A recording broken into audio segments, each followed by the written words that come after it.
하나님의 말씀 고린도전서 1장 1절에서 9절까지 말씀을 보겠습니다. 고린도전서 1장 1절에서 9절까지 말씀입니다. 신약성경 263쪽입니다. 고린도전서 1장 1절에서 9절까지 말씀. 저하고 여러분이 같이 한번 교도하겠습니다. 제가 1절을 읽겠습니다. 하나님의 뜻을 따라 그리스도 예수의 사도로 부르심을 받은 바울과 형제 소스데네는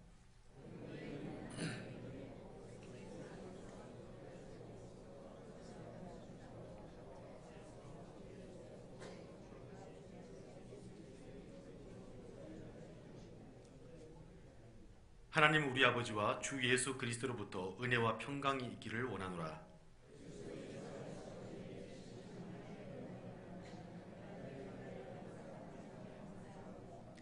이는 너희가 그 안에서 모든 일 곧 모든 언변과 모든 지식에 풍족함으로 너희가 모든 은사에 부족함이 없이 우리 주 예수 그리스도의 나타나심을 기다립니다.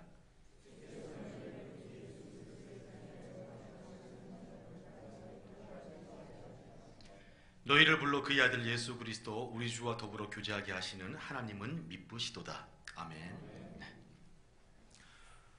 제가 지금까지 여러 교회를 많이 다녀봤는데요. 이 수종교회처럼 떡을 많이 드시는 데는 없는 것 같아요. 그래서 좋은 일이 있으면 좋은 대로, 또 안 좋은 일이 있으면 그것을 갖다가 좋게 마무리하는 또 그 결과로 또 이렇게 떡을 이렇게 떼시는데, 초대교회의 한 모습이 아닌가 싶어서 저는 굉장히 좋게 생각하고 있습니다. 날마다 마음을 같이 해서 떡을 떼기를 힘쓰고 같은 마음을 품는 모습인 것 같아서, 이제 떡이 안 나오는 주일은 오히려 더 이상하게 생각되는 것처럼 그래서 오늘도 떡이 평소보다 더 고급스럽게 나와가지고 밥을 이렇게 가져가면서 떡을 하나를 더 가져갈까 좀 고민을 했었는데, 이게 사람이 체면이라는 게 있잖아요. 그래서 그 떡을 차라리 하나를 더 못 가져가겠더라고요. 그래서 그냥 하나만 이렇게 가져가서 마음이 참 그랬었는데, 딱 가자마자 앞에서 권사님이 전사님 그래서 떡을 하나를 딱 주시더라. 그래서 떡을 2개를 이렇게 챙겨갖고 또 오는데 또 누구 집사님이 한 번 주시고, 교회 때 청년이 또 한 명이 주고 가방에 떡이 4개나 들어있습니다.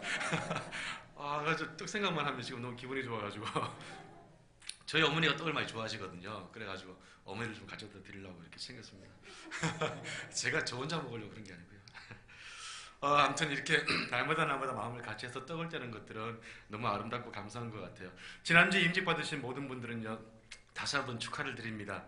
하나님은 우리를 부르셔서 하나님의 자녀를 삼아주시고 또 크고 작은 여러 가지 일들을 맡기셔서 또 그것을 통해서 영광을 받으시는 분인 줄 믿습니다. 다음 주에 떡을 또 누가 또 하셔야 될 것 같은 생각이 들어요. 이제 총회를 했거든요. 그래서 이상일 집사님이 아마 하셔야 될 것 같아요. 연지가 청년의 회장이 돼서요.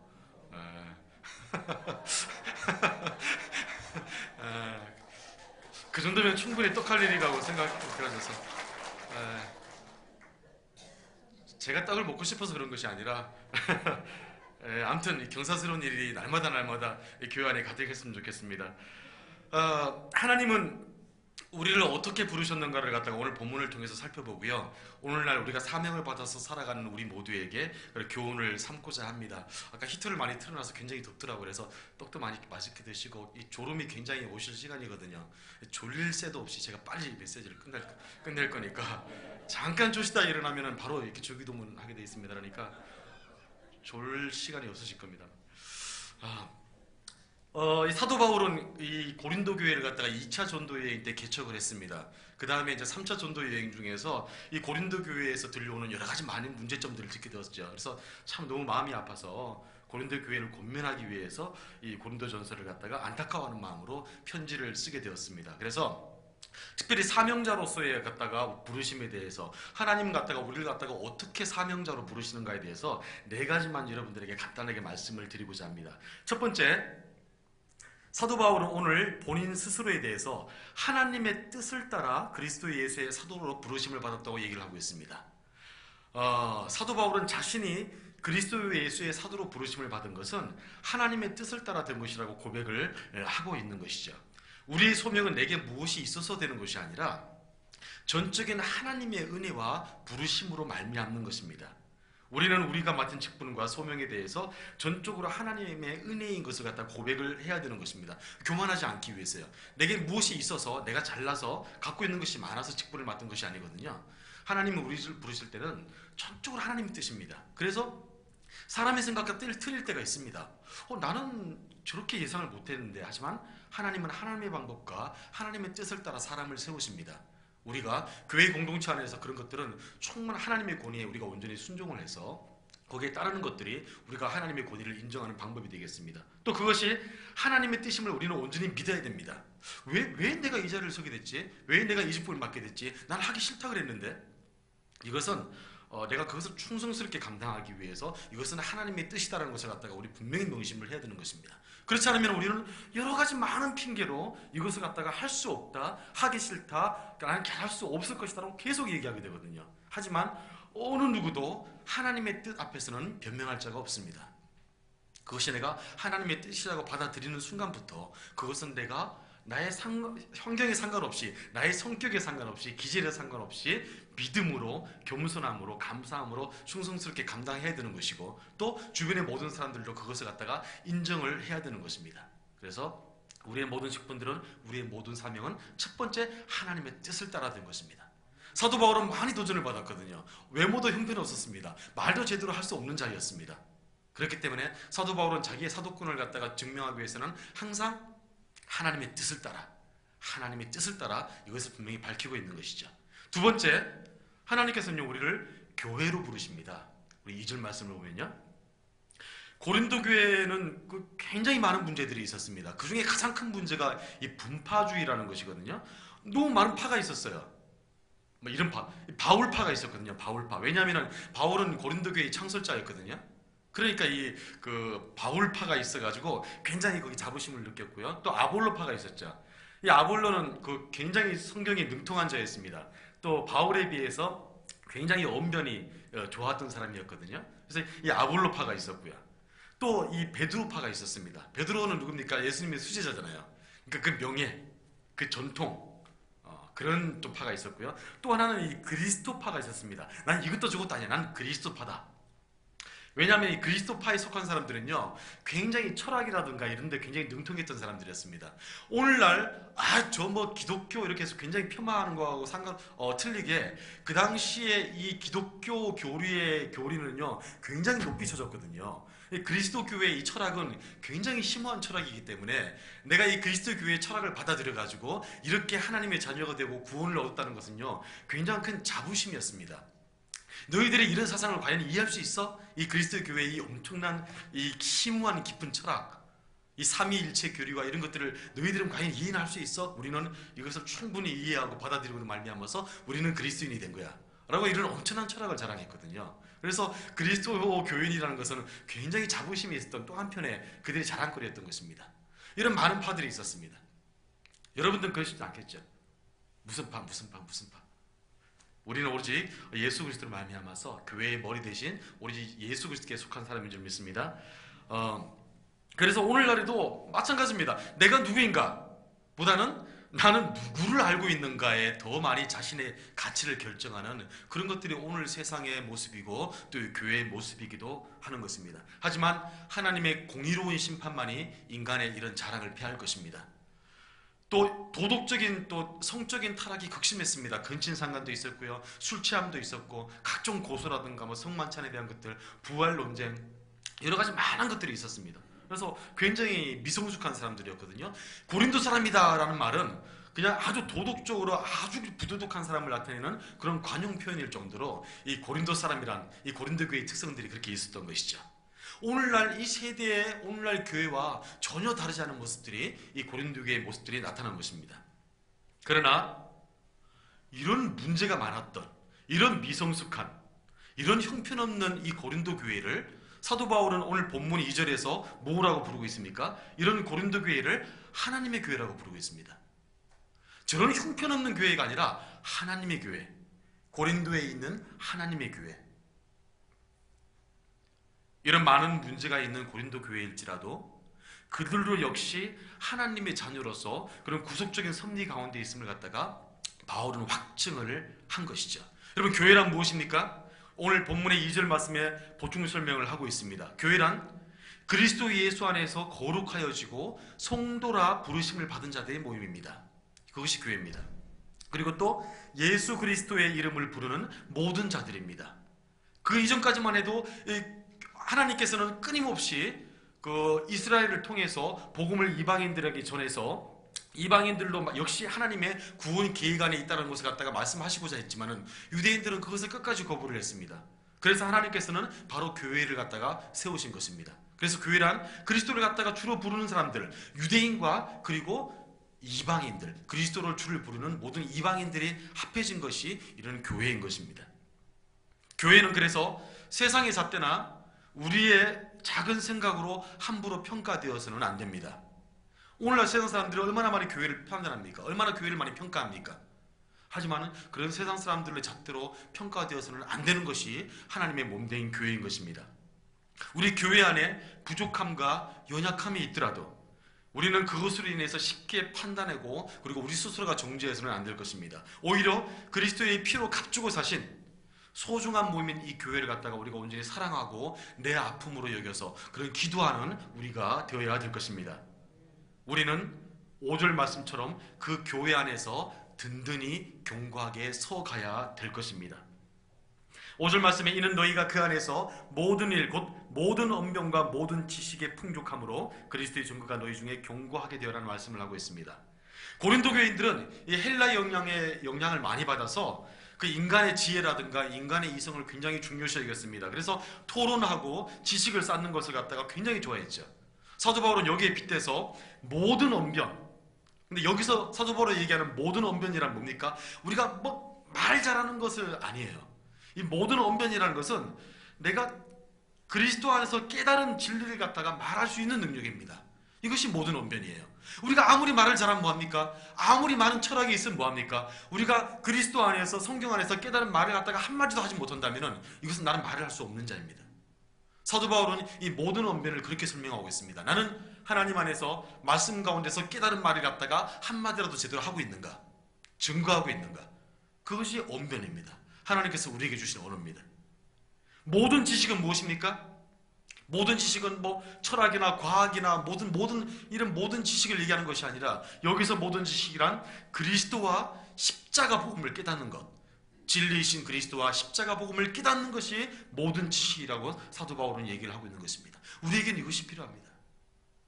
모든 언변, 하나님의 모든 지식, 십자가와 그리스도의 진리를 깨달아서 그 깨달은 말을 갖다가 온전히 한마디를 하는 것들이 우리의 언변이 되어야 되는 것이고, 이것으로 말미암아서 사명자들은 다른 어느 것보다도 이것을 잘하여야 우리 안에 그리스도의 증거가 견고하게 되어질 것입니다. 우리는 사람들을 만나서 무슨 얘기를 합니까? 내가 깨달았던 것, 내가 경험했던 것, 나의 어떤 철학들, 나의 지식들 아니죠. 이제부터는 새로운 사람으로서 그리스도 안에서 깨달은 온전한 진리를 말하는 그런 사람이 되어야 되는 것입니다. 사명자들은 이것이 최우선입니다. 다른 많은 말보다는. 사도 바울은 이것을 갖다가 우리에게 깨닫게 하고 사명자들은 이런 교회로 우리가 부르심을 받았다고 얘기를 하고 있는 것입니다. 자, 세 번째는 8절입니다. 주께서 너희를 우리 주 예수 그리스도의 날에 책망할 것이 없는 자로 끝까지 견고하게 하시리라. 여러분들은 자녀들을 다 이렇게 키워보셨을 겁니다. 지금은 다 장성했고 하지만 그 자녀들이 아주 어렸을 때, 뭐 4살 때, 뭐 5살 때, 6살 때 이런 어린아이들이 이제 어떤 기념일날, 어버이날이나 무슨 뭐 이런 때 이제 부모님께 편지를 쓰지 않습니까? 편지를 쓰면은 아주 그냥 무슨 뭐 영어를 섞어서 쓴다든가 무슨 뭐 한자를 이렇게 쓴다든가 그런 아이들은 사실은 없잖아요. 4달짜리, 5살짜리. 맞춤법이 틀리고 뭐 발음 이것도 엉망이고 아버지 가방에 들어가셨습니다. 사실 이렇게 쓰는 것들이 그 아이들은 정상적인 거예요. 형편없는 자, 형편없죠. 너무나 흠이 많은 편지예요. 하지만 그 편지를 받아본 부모가 너 이게 뭐니 도대체? 유치원 제대로 다니는 거야? 당신은 뭐 했어? 애 맞춤법 제대로 안 가르쳐주고 이렇게 해서 책망하고 야단을 칩니까? 아니죠. 너무 사랑스럽잖아요. 우리는 그렇게 흠이 많은 사람들입니다. 우리는 그리스도인이고 구원받은 자이지만은 하나님 앞에서는 우리는 너무나 흠이 많은 자들이에요. 너무나 연약하고 날마다 죄를 지을 수밖에 없고 너무나 부족하고 지식에 한계가 있고 하나님은 날마다 배신하고 그게 너무 흠이 많은 자이지만은 우리가 하나님께 사명을 받아서 하나님께 행하는 모든 것들은 책망할 것이 없습니다. 하나님이 책망치 않으세요. 그거밖에 못해? 라고 책망치 않으시다는 거죠. 하나님은 그것을 귀하게 여기시고 우리의 마음을 받아주시고 우리의 그런 조그만 작은 것 하나를 다 인정하시고 다 받아주시는 분이십니다. 그래서 우리는 흠이 많은 자이지만은 그리스도 예수 안에서는 책망할 것이 없는 자로, 그래서 우리가 하나님의 일을 할 때 우리는 흠이 많아서 실수하고 부족함이 나타나기도 하고, 하지만 우리가 성령으로 하고 믿음으로 한다면 그것은 결코 책망할 것이 없는 줄 믿습니다. 여러분은 그걸로 하셔야 됩니다. 여러분은 그런 마음으로 하나님께서 맡기신 직분들을 그리고 사명들을 온전히 감당하실 수가 있습니다. 내가 재능이 있어서 능력이 많아서 하는 것이 아니거든요. 그럼 다 라이센스를 받아야죠. 성가대원들은 다 음악 종교교육 받아야 되고 다 어디 출신들이어야 되잖아요. 그렇지 않습니다. 가끔씩 이렇게 저도 앉아서 들어보면 제가 베이스를 하니까 베이스는 저렇게 몇 줄을 해도 안 바뀌네 막 판단이 되어지는데, 그것은 사람의 판단이고 하나님의 판단은 그렇지 않다는 것이죠. 그 모든 것들은 그리스도의 은혜가 우리가 자격이 없음에도 불구하고 버림받아야 됨에도 불구하고 저주받아야 됨에도 불구하고 우리를 온전히 그리스도의 피로 대속하신 그리스도의 그 은혜가 우리에게 넉넉히 부어졌기 때문에 그렇습니다. 하나님의 그 은혜 안에서 우리가 하나님을 위해서 믿음으로 행할 때 모든 것들은 책망할 것이 없습니다. 하나님께서 기쁘시게 받으시는 것입니다. 사명자들은 이것을 확신할 때 비판이나 어떤 연약함에 흔들리지 않고 끝까지 우리가 견고해질 수가 있을 것입니다. 우리는 이것을 서로 격려하면서 서로 박수해가면서 이 일을 해나가야 될 것입니다. 마지막으로 네 번째, 하나님께서는 사명자들을 그리스도와 교제하는 자로 부르십니다. 오늘 9절 말씀에 너희를 불러 그의 아들 예수 그리스도 우리 주와 더불어 교제하게 하시는 하나님은 기쁘시도다.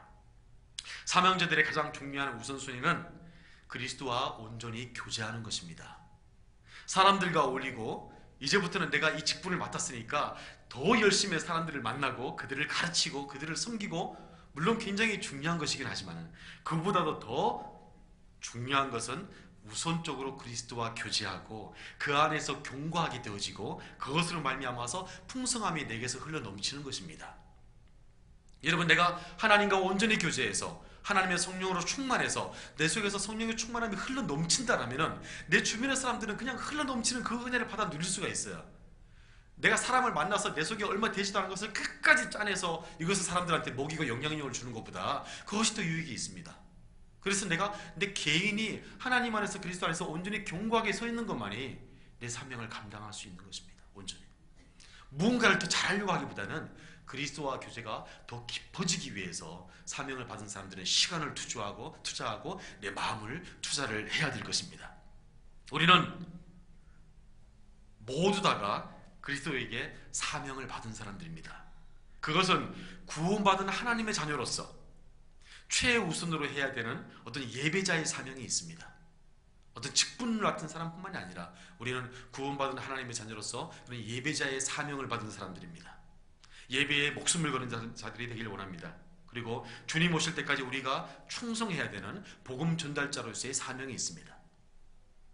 이런 중요한 이 두 가지 사명을 갖다가 완수하기 위해서 오늘 본문을 통해서 사도 바울이 말씀하신 것들을 여러분 온전히 잘 감당해서 하나님의 뜻을 따라서 내가 이 사명을 받았고, 그리고 하나님은 나를 교회로 부르시고, 그리고 하나님은 내가 믿음으로 성령으로 행할 때 나를 결코 책망하지 아니하시고, 그리고 날마다 최우선으로 나와 먼저 교제하기를 원하시는 그런 하나님의 뜻을 분명히 알아서 끝까지 사명을 잘 감당하시는 여러분 믿음의 사람들이 다 되시기를 기도합니다. 기도하겠습니다. 고마우신 하나님 아버지, 우리를 부르신 하나님을 감사하고 찬양합니다. 우리의 조건과 우리의 자격에 연연하지 아니하시고 하나님께서 우리에게 부어주신 은혜로 말미암아서 하나님 아버지, 우리의 믿음의 순종을 통해서 하나님께서 맡기신 것들을 고맙고 감사하고 찬양합니다. 하나님 아버지, 우리가 예배자로 부르심을 받았사오니 우리가 언제 어느 곳에 있든지 간에 우리가 있는 곳이 예배의 초소가 될 수 있도록 도와주시고, 하나님 예배하는 자로서 온전히 살아갈 수 있도록 도와주시며 우리 예배에 목숨을 거는 자로 살아갈 수 있도록 인도해 주십시오. 하나님께서 우리에게 맡기신 직분들을 가벼이 여기지 않도록 도와주시고 맡은 자들에게 구하여 것은 충성이라 하셨사오니 하나님 아버지 우리 믿음의 충성을 통해서 하나님께서 영광 받아주시고 온전히 열매를 거두게 하실 것들을 기대합니다. 우리를 사랑하시는 예수님의 이름으로 기도했습니다. 아멘. 네, 이 시간에는요 이교구에서 나오셔서 특성을 해주시겠습니다.